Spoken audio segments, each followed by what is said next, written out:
Before the coronavirus stopped the world in its tracks, the battle for the future of the U.S. Democratic Party was in full swing. He is the best one that healed the soul of America. We want you! We want you! Two clear options would eventually emerge from a pack of candidates with very different visions for the future of the country. I'd like to introduce to you Senator Bernie Sanders. The senator from Vermont drew crowds of thousands as he took on the Democratic establishment and promoted bold policies to improve the lives of working people. We're tired of half of our people living paycheck to paycheck. We're tired of 500,000 Americans sleeping out on the street.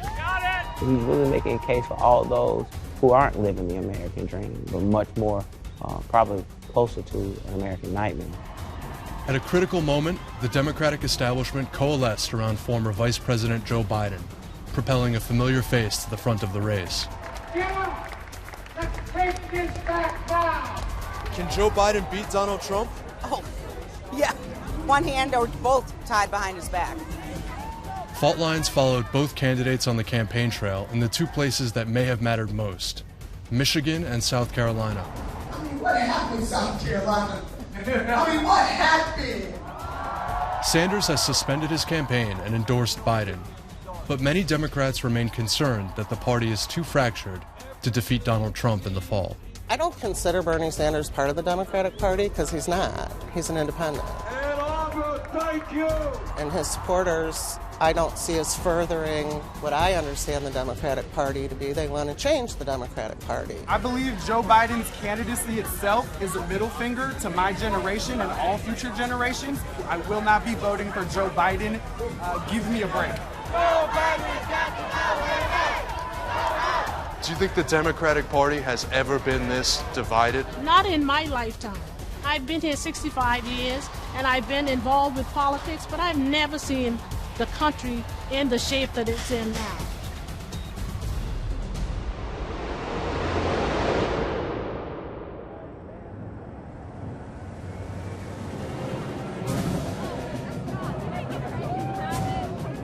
Charleston, South Carolina, was the site of the 10th debate since the Democratic primary began in 2019.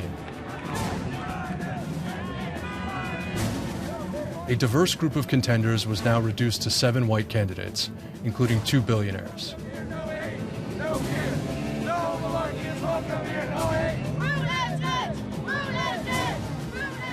Following victories in New Hampshire and Nevada, Bernie Sanders entered the debate as the clear frontrunner.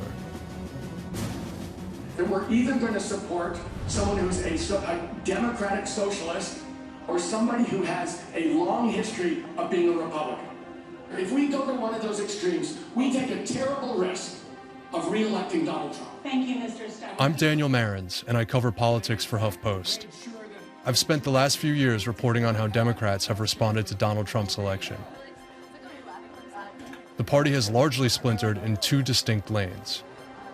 Bernie Sanders has led the progressive wing, pushing Medicare for all, tuition-free college, and a Green New Deal to solve the climate crisis.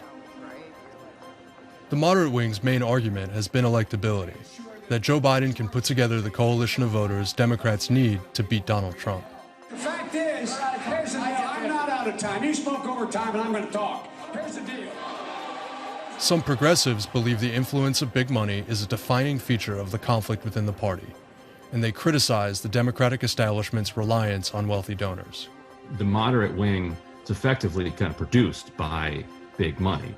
And it says that business really is kind of the engine of the American economy, and Democrats need to be a pro-growth, kind of pro-business party in order to win over, A, collect enough corporate cash to then be able to win over these median voters that they believe exist.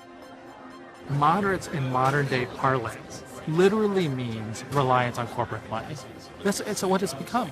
I mean, if you call yourself a moderate, what does it mean? It's like, well, I don't care enough about the substantive outcomes of bills and legislation. I will settle for some middle ground that corporate friends will like. Another fundamental disagreement is which lane can attract more undecided voters. Excuse me. A lot of moderates think that you need milquetoast or weak sauce in order to attract people who are swing voters. And the truth is, swing voters, in order to vote, period, want someone who will shake up the system on behalf of the family. And if you have someone like Joe Biden, whose core brand is cutting backroom deals with corrupt politicians like Mitch McConnell or corrupt corporations, that is possibly our worst foot forward against Donald Trump. We might, ironically, cede the outsider mantle to the most corrupt incumbent president ever. Please welcome Bernie 2020, South Carolina Campaign Co-Chair and Endorser, Representative Ivory Thigpen. South Carolina! Are you ready to feel the burn and make all the dollars turn? Are you ready?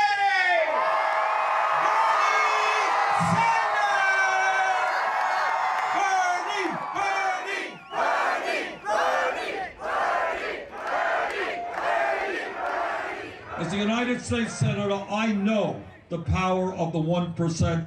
Do not underestimate that power. Billionaires running for president, billionaires spending huge amounts of money on campaign contributions. Ivory Thigpen is a state representative who has drawn inspiration from the Bernie Sanders campaign. They are enormously powerful, and I'm talking about Wall Street, talking about the insurance companies, the drug companies, the fossil fuel industry. I am talking about the military-industrial complex.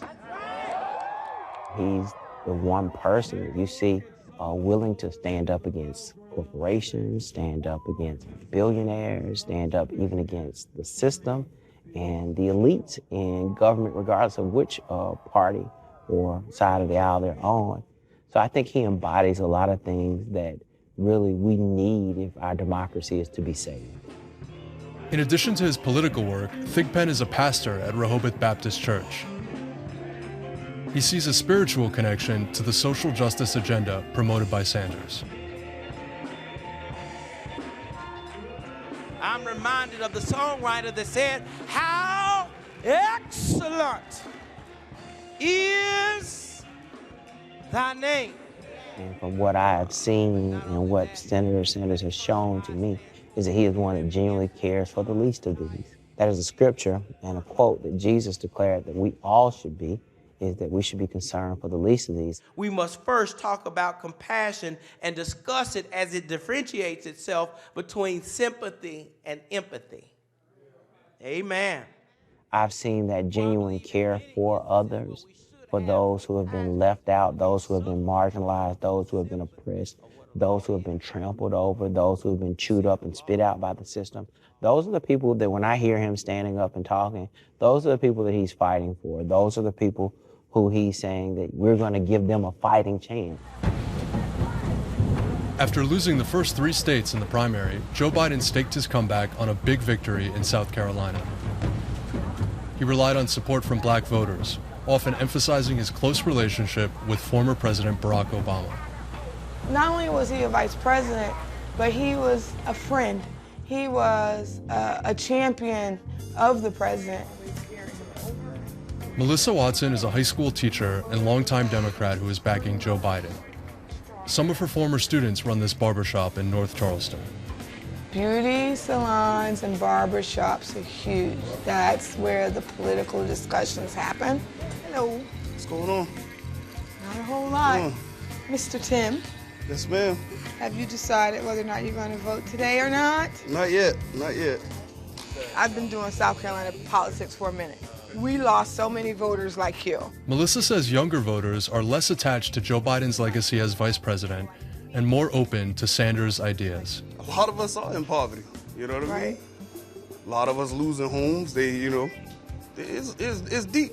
Bernie Sanders speaking some magical stuff now, so, I want to give a man a chance, but like I say, he gonna get the money from, you know what I mean? Like, if he can do the stuff he say he gonna do, he got me. There's a divide. There's a generational divide. That's real. Younger African Americans want more. They want policies. They want student loan relief. They want legalization of marijuana. But those older voters are like, honey, I'm sticking with Biden. I know him, and that's who I'm voting for.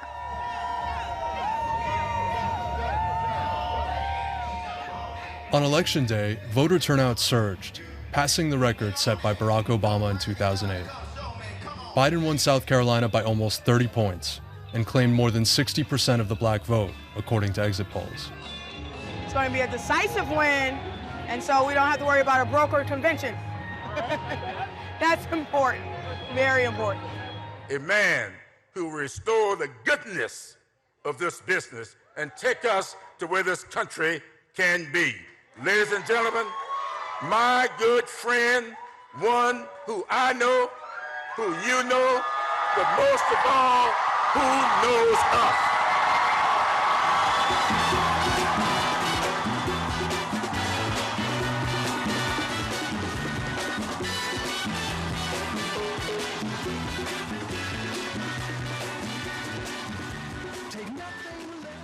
The Democrats want a nominee who's a Democrat. Most Americans don't want the promise of revolution. They want more than promises. They want results. I think a Joe Biden victory tonight means consensus and unity, gives the Democratic Party, most of its base, a little something of what they're looking for. Thank you, thank you, thank you. He's back. He's back. The Democratic establishment responded to Biden's blowout victory. Moderate candidates Pete Buttigieg and Amy Klobuchar dropped out and endorsed him, giving him momentum just when he needed it. If they had stayed in the race, Super Tuesday looks, extremely different. You likely have Sanders winning Massachusetts, Maine, Minnesota, and then pretty soon, coronavirus shuts down the primary and reshapes it around issues of solidarity. So, they really had a very brief window to make their escape, and they made it. The story of the night does seem to be Joe Biden, the former vice president, Foley. So he is projected to win. Biden went on to win 10 out of 14 states on Super Tuesday. He seized the delegate lead, becoming the undisputed frontrunner in the race. As Joe Biden swept states for Super Tuesday, if you look at the coalition of voters, it is African-American voters and suburban women. And these are the coalitions of folks who led to large victories in 2018. Hi, ma'am. Will you sign our petition to get lobby reform on the ballot for November 2020? Okay, thanks. Lonnie Scott thinks back to the 2018 midterm elections when Democrats won swing districts with more moderate candidates. Thank you so much. He's a progressive activist in Michigan who was supporting Elizabeth Warren but shifted to Biden following Super Tuesday. Thank you so much. Yeah, thank you. The way that I look at these arguments is who is going to perform with the base and who is going to encourage the folks in the Democratic base to turn out. President Joe Biden. We referred to him here as Uncle Joe. He is, I guess I would say, like comfort food for some people. He is the devil that you know, in the way of he was there with Barack Obama and has been doing work as a public servant for a really long time. I don't think he's as progressive as I am. I don't think that his policies are as liberal as I am. But I do find him as someone that I am fine with voting for in November, and someone that I can justify to myself and to my family that that's who we voted for to take on Donald Trump.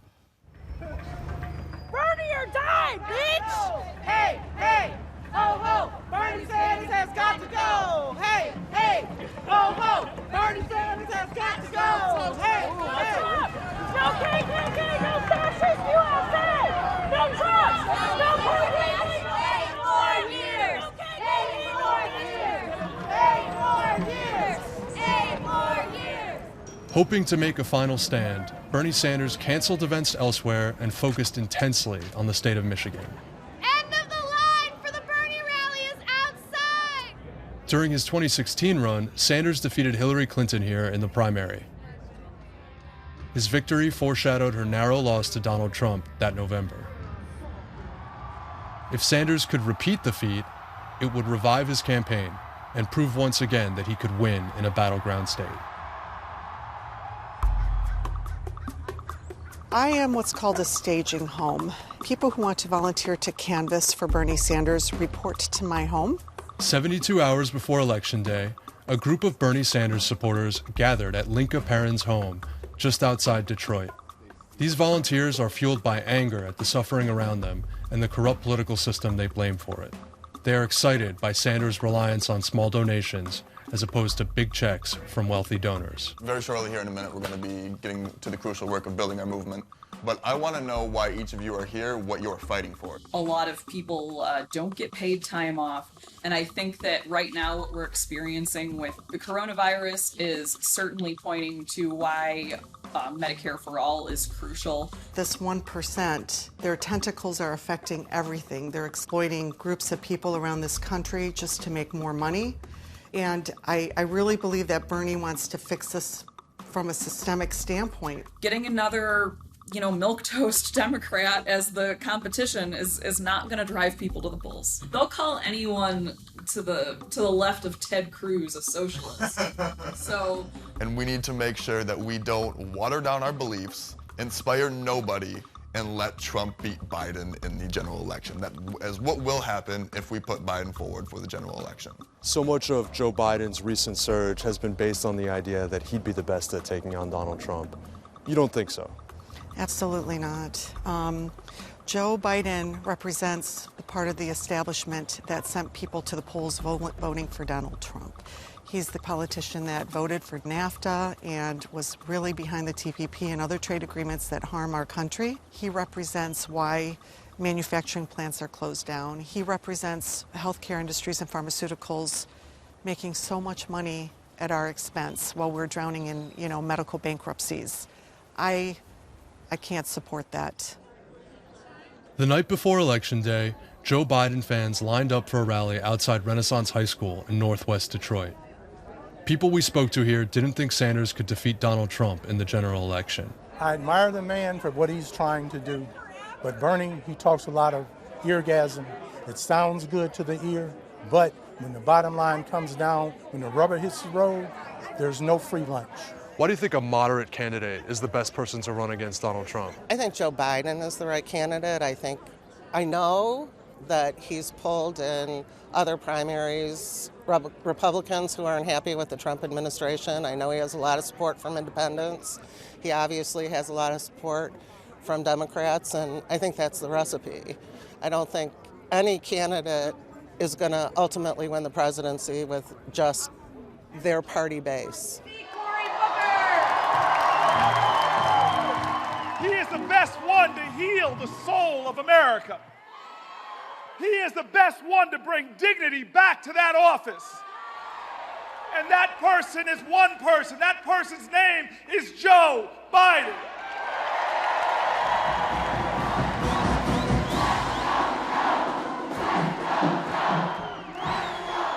We need honest, trusted, truthful, reassuring leadership. And look, and that's what, if I'm given the honor of being president, I promise you I will provide to the nation and the world.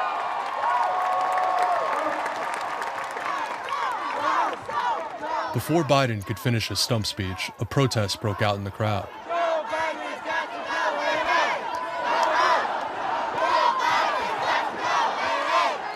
BYP 100, a black social justice group, and the Sunrise Movement, a youth-led climate action group, interrupted the proceedings. The Sunrise Movement later said it wanted to highlight Biden's, quote, failure to embrace a bold climate agenda. The reason that we use those tactics is because of those learnings from history about how change happens. It doesn't happen when you continue with business as usual. It happens when you disrupt business as usual. Joe Biden sold out the middle class with a bankruptcy bill. He's the reason why you can't declare bankruptcy for student loan debt. Joe Biden has an F rating on his climate change record. I mean, there are a ton of things in Biden's platform that I would love to see move a little bit further left. I would love to see him take a stronger stance on rejecting the role of big money in our politics. His climate platform could use some real work. It needs more environmental justice language and provisions. Hey, are you voting for Bernie today? Yeah, actually just did. Oh, congrats. Naina Agarwal Hardin is 17 years old Hey, are you voting for Bernie today? I already voted. Nice. and the political lead for the Ann Arbor hub of the Sunrise Movement. Hey, are you voting for for Bernie today? We already voted, and yes. Congrats. Sunrise advocates for a Green New Deal, which is a vision for the future that includes rapidly decarbonizing our economy and putting millions of people to work in the process in good, high-paying union jobs. My biggest concern with Biden as a nominee, he's a guy who promises a return to normalcy and a lack of, sweeping change, but rather favoring like an incremental approach. And I don't think that message resonates with a lot of young people right now. It's from Uncertain where? Last two measures. Yeah, absolutely.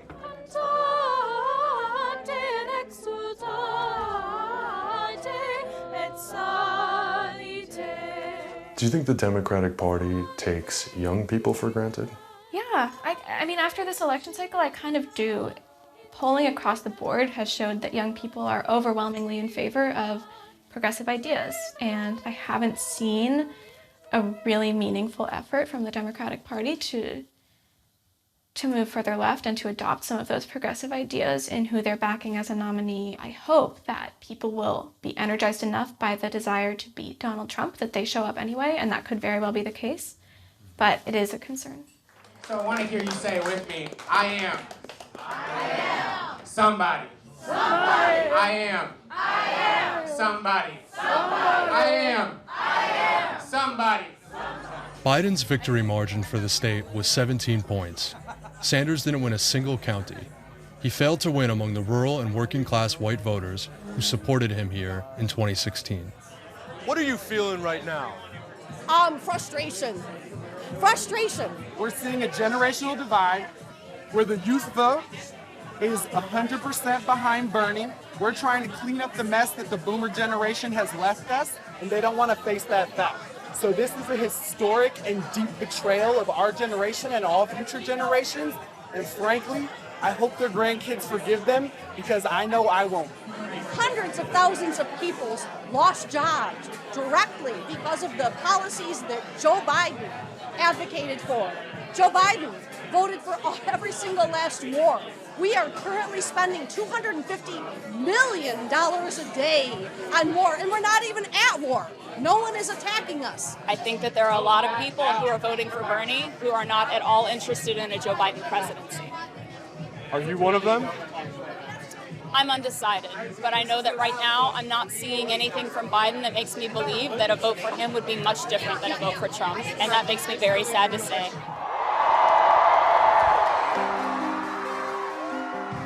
As the coronavirus pandemic escalated in the United States, public campaigning came to an end. Behind in delegates and recognizing the gravity of the crisis, Sanders decided to endorse Joe Biden for president. The decision ended the hopes of many progressives that the Democratic Party could fundamentally change and emerge as a bold voice for the left. Electability. It's been the thing that has defined Democratic primaries for decades, but never to the extent that it manifested itself this time. This notion that Democrats were at an existential crossroads, that if they didn't manage to defeat Donald Trump, that the country as they know it vanishes, and that it wasn't just a threat to the United States, but a potential threat to the entire world. And so that put a burden on the thinking of Democratic primary voters that weighed them down all the way through it. There is a global healthcare crisis taking place right now with the coronavirus. One might think that in the midst of a major healthcare crisis, the President of the United States would be assembling doctors and scientists and researchers. Not Donald Trump. He is here in South Carolina for one reason: to disrupt the Democratic primary. That's why he's here. I've evolved to an understanding of the way our country is now and how fundamentally much of it is broken, particularly for working class and working poor. If Donald Trump is not the ultimate catalyst or the ultimate initiator for us to fundamentally transform and change government and how it works and who it works for, I don't know when the time is and what the trigger will be. I kind of already had a feeling that it might not go our way in Michigan. It just kind of served as like a beacon for me of the fact that this movement doesn't depend on Bernie Sanders' success, even though he's done so much for it. Where does the progressive movement go from here? I don't know how to answer that with certainty either. I think we've got to keep fighting. We need to be strategically holding Joe Biden and other centrists who come into play accountable to adopting some progressive policies and doing so in a way that doesn't jeopardize our shot at winning the presidency. So that's going to be a tricky line to walk, and I think we absolutely have to walk it.